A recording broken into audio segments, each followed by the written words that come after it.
Let's talk a little bit about transportation where you live.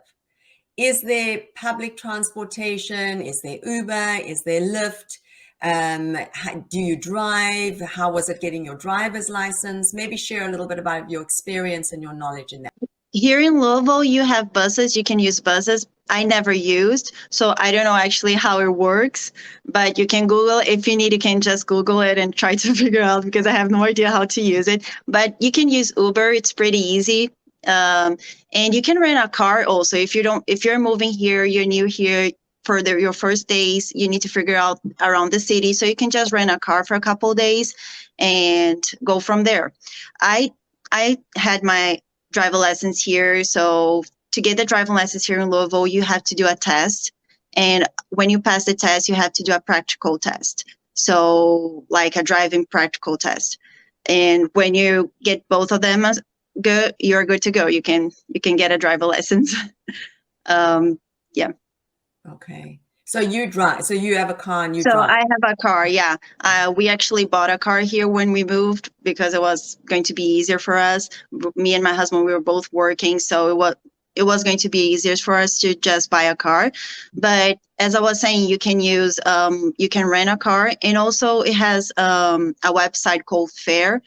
If you don't want to buy a car right now because you just moved here, so you don't have like possibility for loans, you can just go to this Fair option, which is like renting a car for a long term, and they have good prices for cars there, and it would be a good option if you don't want to buy right now.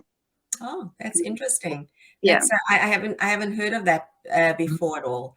And I just had yeah, I sorry. had a few I had a few friends that they immigrated also here, and they didn't want to buy a car right away because, when you started here brand new, you don't have like money to buy a car, and even to loan. So they have this option like loaning a car, like through Fair, and it was a good option.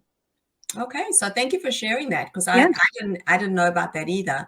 How much? For all nurses that come through Connetics USA, we actually set them up with an organization that we have an affiliation with, and they would get a $25,000 car loan. So that is Oh, that's really perfect. helpful for Yeah. many. Yeah, it is. Nurse One, tell us about transportation where you live. In my area, there's no public transportation. Though it says on the Google that there's like a public taxi, but those taxis are actually medical taxis. So those are only used for medical reasons. So there's no Uber, there's no Lyft, there's no buses for you to use. So definitely you have to use or buy a car in order for you to move along here in the area. I think most in Kentucky, if I'm not mistaken, Lexington, Louisville, are the two places that I know that has public transportation. Other than that, anywhere I've never seen any buses or any taxis here, unfortunately. Yeah.